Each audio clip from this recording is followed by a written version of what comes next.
Hi,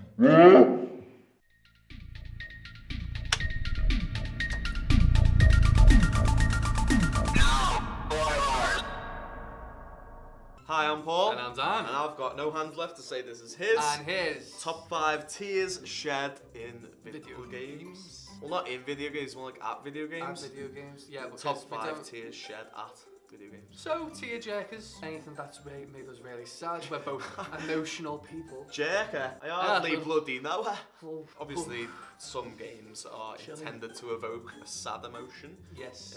In the players. More in actually, I was gonna say more in recent years, but I feel like obviously they're trying to be more cinematic and they're just trying to like make it more real. But this, I mean, the advance in technology. I mean, I get emotional like just reading. Like, if I'm playing an old game, if it's sad, do you know what I mean? Just like, reading the text. I don't skip text. I read that It's shit. all law flakes, my man. Gotta eat them up like cereal. Right, let's get straight into it. My Let's. number 5. Hit You're me. gonna laugh at me for this one. Oh, chuckles. Spoke about this in 2 videos ago, something like that. Heather 1. Oh, really? Yeah. Oh, Heather it 1. was sad. Right, just I about should that. clarify. My top 5 doesn't necessarily go from saddest to most saddest. Yeah, neither does mine. Actually, sorry. Precipitation of tear fall. It's just kind of more. It's different ways Yeah, for me. Different ways same, that to be invoke honest. the emotion because they're all different. So basically, Ether 1, I like to call this the Marmite. I'm gonna make these up on the spot. I like to call this the Marmite tearjerker. So basically, You spend either cry or you don't. Well, actually, it sort of makes sense. I know what you mean. So, I'm with started off with playing this game, Ether 1, come through PlayStation Plus, May 2015, something like that. It's basically an exploration game. You walk around, find out clues about, well, nothing really, you don't really know, do you? It's about a town. Yeah. There's no one in the town, you just going around exploring clues, Myst style. And it's the buggiest game, one of the buggiest games I've ever played. One of the. Do you know what? I don't even have that really any more problems. It's with just like, so not compared bad. to you, Sound glitches, screen tearing, lifts that just refuse to come down, especially when you're one trophy away from platinum. You walk so slow as well. Oh, yeah, I forgot about that. You can't sprint or anything. So basically, the reason I put this on my list was it actually has a. Oh, by the way, we should say this is a major spoiler warning. I knocked the set down. It's our first day. Major spoiler warning from this point onwards for the following games. I'll put them in over here. Today we're just spoilers. Just.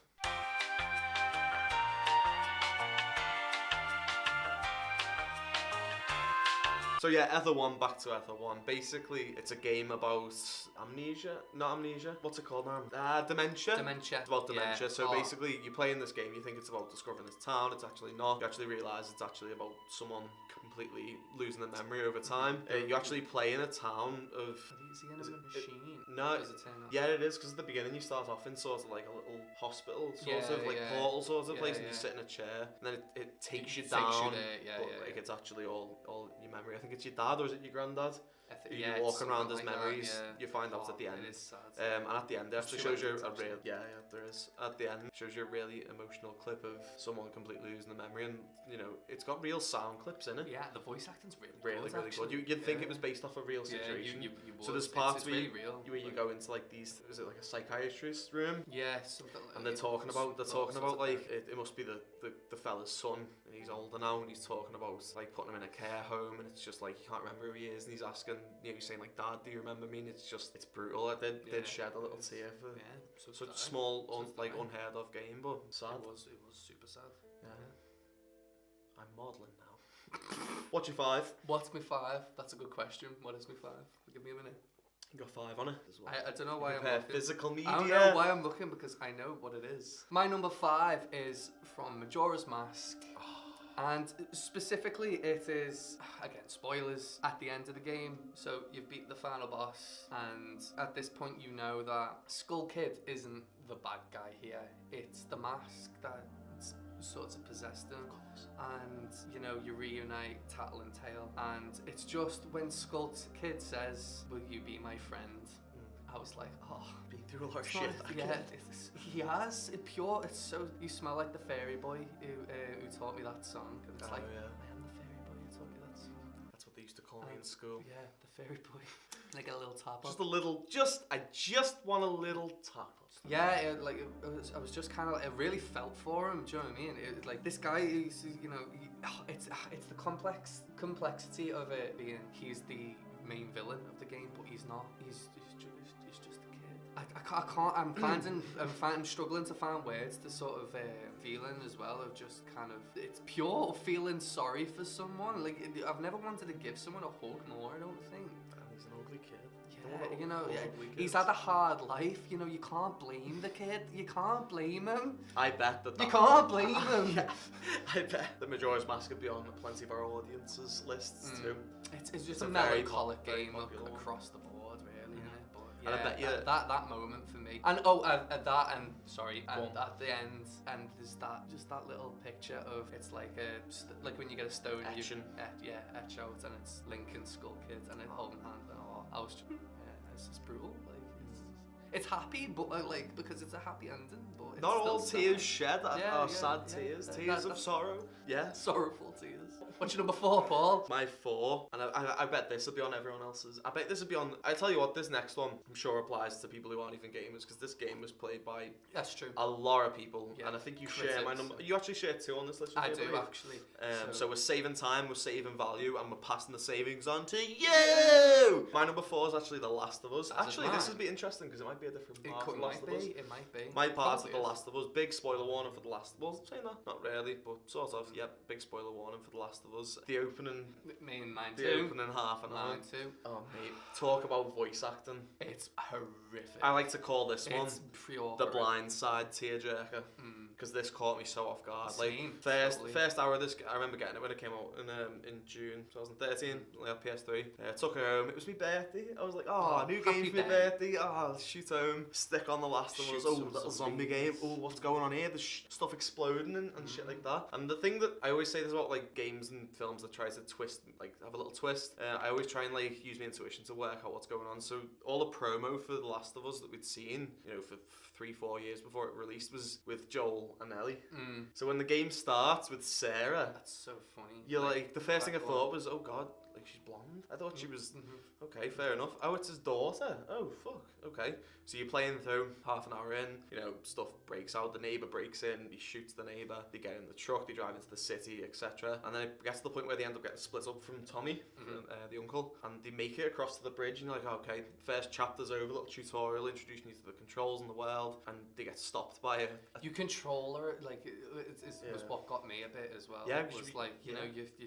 you kind of like step into You're interacting with like yeah, the phone and everything literally. as her, Yeah. which obviously always It's just deepens another the layer, experience. yeah. Yeah. So then you get stopped by this what they call in the game. Firefly. It's just like no, I don't know. I think that's the That's word. later. Like the PMC, like the Yeah, military some company, guards, they're being yeah. hired, and he actually He gets the He gets the call. call, doesn't he, to kill them? He's like, no holds. He's like, there's a kid. You know, there's a Yeah. kid with them. He's like, you know, do you say you gotta kill them, or if they are zombies? And then Joel's like, we are not sick. And then opens fire, and you're like, oh, we got out the way. Walks up to Joel, goes to shoot him, and then Tommy, son of a bitch, comes in, doesn't he? From the side, diddle-a-doo. Takes the PMC guy out. You're like, yeah, Tommy, yeah, save the day. And then he says, oh god. And then it cuts to Sarah, and she's being shot in the gut. And I swear it's the voice acting that gets me. It's horrible.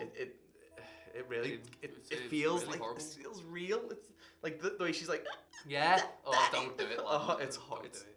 disgust. And the reason I called the blind side one is because it was completely.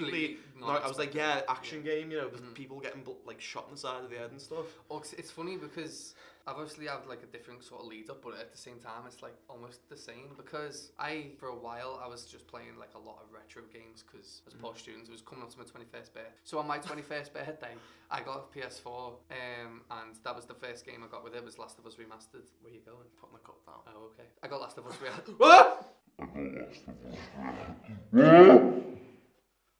That was such an overreaction for spilling me brew. First day on the new set. I know. Always spilling me brew. Sorry. On my 21st birthday, I got a PS4 and I got Last of Us Remastered with it. But at the same time, like all I'd heard was, you got to play this game. You got to play this game. Oh, it's amazing. Everyone's scores through the roof. Brilliant. And I was like, okay, cool.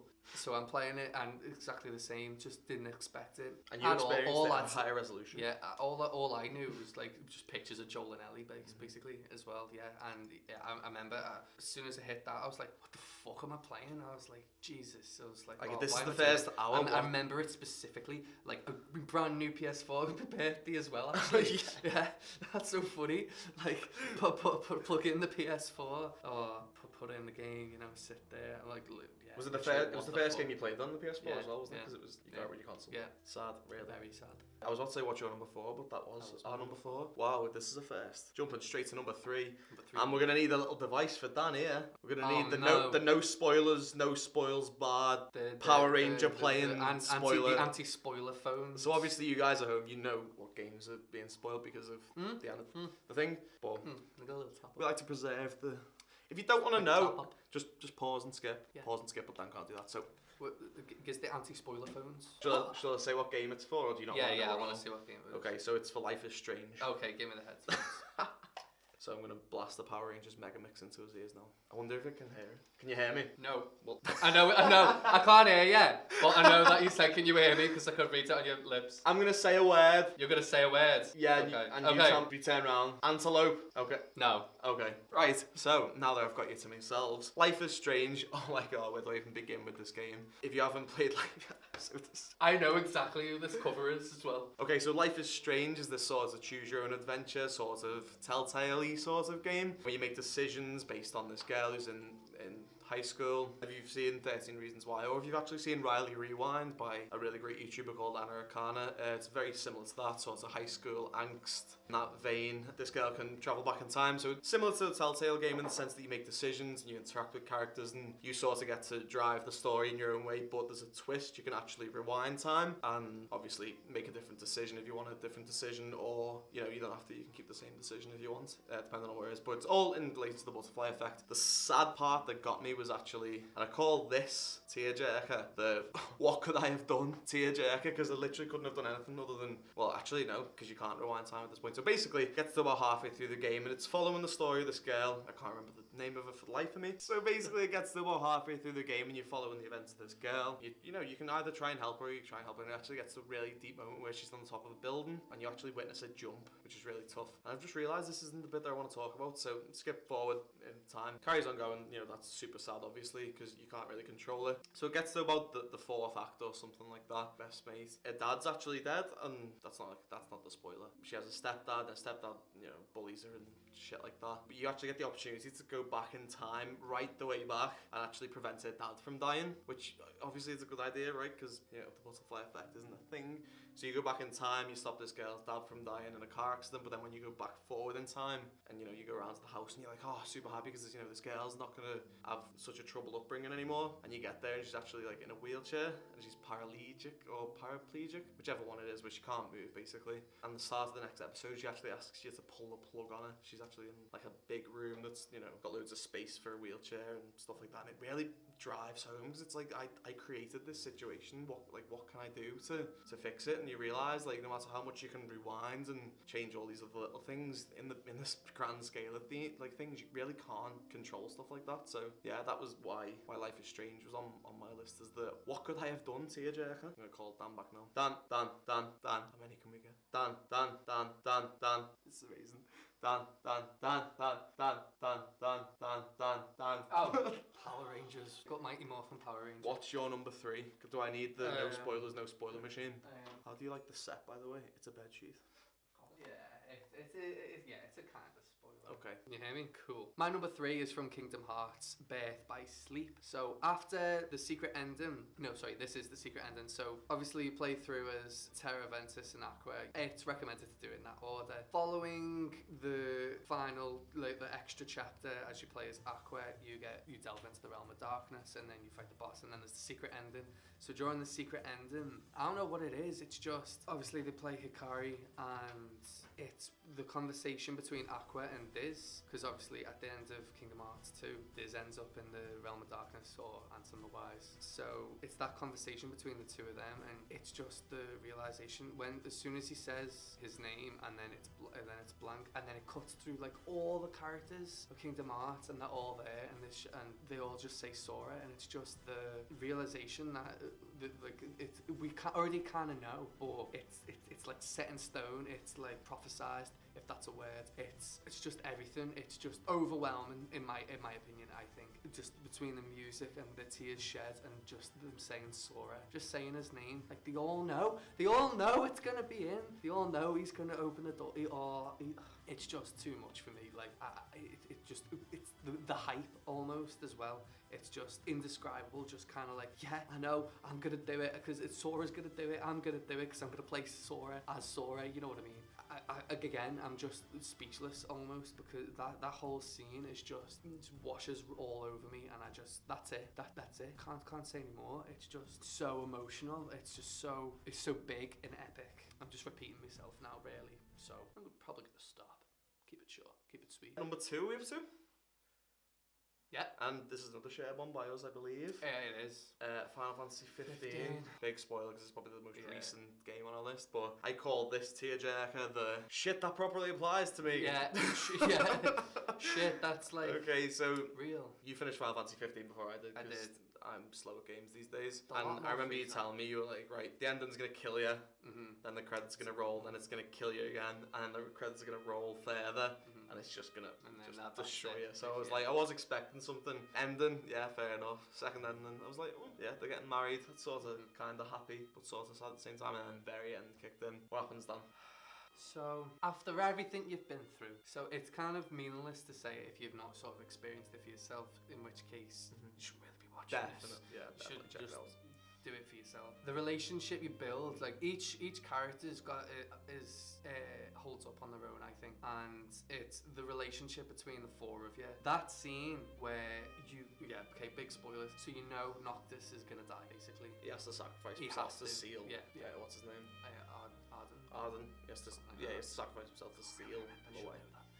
You know he's gonna die. He knows he's gonna die. His friends know he's gonna die. He's grew up with these people as well. If you watch Brotherhood and everything, it just makes it even more like it's just the depth of everything. So it's just him. He can't even bring himself to say it. Like the acting's pretty. The thing is, this doesn't real, happen before the point where you know he's gonna die. So you see him dying first. Yeah. So this is and then it cuts back to sort of like this reflective scene, and you know they're all sat around the campfire, and they're not really saying anything. You're like, oh, this is a nice scene, and then you know it goes. It zooms in on Noct, and he's like tearing up a little bit, and he's like, you know, I just don't want this to end. He's like, I'm realizing now, like I have to do this, but you know, you guys being that much to me there, I don't want it to end. And then they're all just like sitting there, like tearing up, and even he struggles to say it, but like you know that they know what he's trying to say, and it's just as soon as he says, "You guys are the best." Oh, that's it. That's it. It's terrible. It's not terrible. It's so sad. Yeah, it got me a lot. That one. That was a big one. Purely because I felt like it related to me a little bit. Just the age I'm at and sort of the stuff that was going on in my life at the time. So you know that always makes it a bit. I feel like we're both people who like rely a lot on our friends. Like we've got like a really strong relationship. We live together now. Like we all just moved in at the time. It's just it's another level. Yeah, it's very very. It sort of gives you that. It touches on like you know should anything happen and like any of us have to move away. Like it's the same sort of thing. It's that sudden realization that things are going to be different now, and like you know you have this sort of blissful relationship where you know you're living together and you're doing all this stuff together and all that, and then you know one thing comes in and it has to end and it's beyond your control. Like it's just really it rips it from you. It's tough. Number 1, Metal Gear Solid 4. You want the device? Yeah. Enjoy. So my number 1 is Metal Gear Solid 4, and I was actually going to pick number 3 for this list because I feel like it's a little bit more sad, but pick number 4 because it's sort of, I call this tearjerker the nostalgic tearjerker, I followed this series all my life and it's coming to an end tearjerker, something like that. So basically Metal Gear Solid 4 is the end of the Solid Snake legacy. So you play as old Snake, not the best of the series, but again it's just sort of everything tying together. You know, cut to the end, you know, he's fought through all this shit, you know, he's fighting a disease that's like rapidly progressing his age. He's fighting through it all, he's taking, you know, jabs of whatever the fuck he's taken. It gets to the end and he's crawling through Arsenal gear, and you know, you're seeing clips of Raiden fighting, and these are characters that you've known all your life and you've like got figures of and read all the books and everything, and it's just like all this big weight is lying on this one character crawling towards the end of this thing, and he finally ends it, and you know, he beats it and you're like, oh, he actually did it. But then it cuts to the scene in the graveyard, and it's not actually something that happens, it's just sort of the implication that it gives. So it cuts to a scene of Snake in front of Big Boss's grave, you know, he does the iconic salute, and then he pulls out a gun, and and he like sticks it in his mouth. He's sort of like, and he's like shaking, gripping it and stuff, and then the camera just pans out and bang, and that's all you see, and you know, birds flutter. And I remember in that moment I was just like, no, don't do it. I was like, don't do it, like, and then the bang went off and like 2 tears just fell from me, and I was like, I was so relieved when he wasn't actually dead. It was nice to see Big Boss again alive. That was weird, right? Yeah, but that just got to me, and it just shows how you can follow something your entire life. And I feel like we're in the age of remakes and sequels and all stuff like that, and I feel like they don't carry as much weight as they used to, because there's such a delayed gap between, you know, Metal Gear Solid's being a fairly steady release up until 4, and it just hits you when, you know, you've got to know all these people, and you feel like they're real people, even though sometimes I think we all forget that they're just polygons on a screen and we're attached to nothing. What's your number 1? Do I need the contraption? Yeah. So yeah, my number 1 was Metal Gear Solid 4. And if you haven't played Metal Gear Solid, go and play it, because it's the best game ever. Okay, let me justify the reason I haven't played Last Guardian. It runs like a piece of shit on the old PlayStation, and I'm waiting to get a Pro. Sue me. It only runs okay on the Pro. Actually, no, it runs. Yeah, terrible frame rate issues. I was very disappointed, and it's put me off playing it. I maybe played like an hour, but yeah, I'll play it soon because. Try. Oh my! Can you hear me? That means you definitely can. Can you hear me now? No, we can't. Anyway, so my number 1 is The Last Guardian. Oh, so where to begin? So this whole journey, you build this relationship between yourself, this boy, and obviously Trico, this dog eagle thing, that whatever they describe it as, whatever. And it doesn't help that this thing is like the most adorable thing that you've ever seen in your entire life. Or again, like this whole so this whole epic journey, you know, you literally rely on each other. Like you're getting each other out of pinches, you're saving each other's life here. So there's obviously a command in the game where, you know, you stamp on his head and here you go, and he's all like this, and he's stamping on his head and he's pointing where he wants him to go, like, or go and jump on that thing over there. So it comes to the end of the game. I'll try and keep it as spoiler free as possible, but the end bit happens. You know, you sort of the boss fight sort of thing at the end, and it's not nice, and fucked up and wounded from the battle.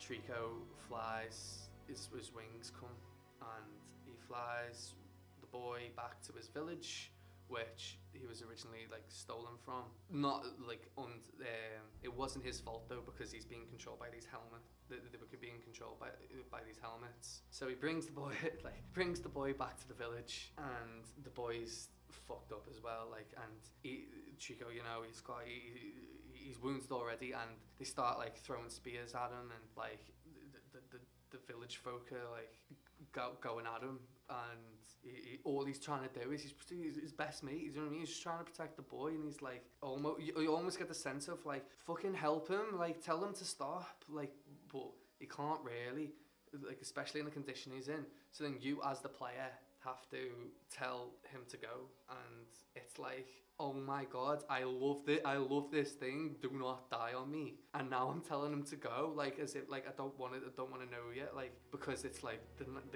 kind thing to do, almost like to tell him to go, because he's gonna die if he stays, like trying to like make sure that the boy's okay.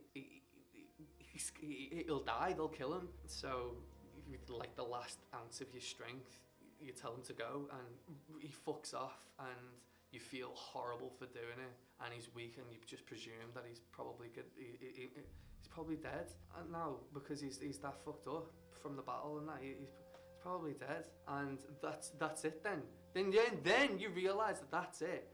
The boy and Trico never see each other again, and it comes to a scene where he finds I can't remember what it is now, the shield, and it goes over to somewhere else in the world, and it's darkness in a cave, and then you just see a couple of the glowing eyes that like the Trico species sort of have, and you can only presume that it's specifically Trico, and maybe he's happy with a family, he's got a family and everything. But the boy, it's nice to know that the boy, obviously now a fully grown man, doesn't. Hold on. It's nice to know that the boy, now a fully grown man, hasn't forgotten about Trico, and he's still, you know, he's not forgotten that journey, because the whole game is him telling this story of when he was kidnapped and how he got back home and everything, and you can only it's like emotionally manipulating, depressing, and then kind of happy. I mean, you've got to presume it's a happy ending, and even though it's kind of a happy ending, I don't think I've ever been that like emotionally distraught in a game before. I don't know if it's just the best.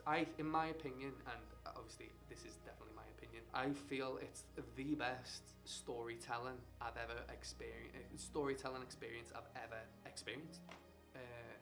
I can't really say much more on the matter. It's just beautiful, visually beautiful. The story's beautiful. The music's beautiful, and everything's just a big compliment against each other, and it's just fucks all your heartstrings. It totally just tugs on them, and I was a wreck. I was bawling my eyes out just thinking about it. I don't know how we're gonna edit this. So yeah, that's been our top 5 tears shed while playing video games. It is perfectly okay to cry. It is. Especially video games, because that's what Even it's if you're a intended man. for. That's what the artist intended to do. Yes, exactly. So if you really like this video, please like us on the Everything. like us on everything. Just like us, Like us. love us. Love us. Yeah, follow us on all our social media, Instagram, Twitter, Facebook, Twitch, the lot. Subscribe on YouTube, leave us a like, a comment. We always reply, don't we, Dan? Yeah, at We No make it Spoilers our UK missions. At is Noel- the handle. At Noel. Yeah, at No Spoilers UK across everything except for YouTube, but you're already here, so you don't need Bada to bing, know bada that. boom. Just click subscribe if you want to see more videos Well. like this, and maybe even different ones. And remember, it's okay to cry. It's okay. Goodbye. Or-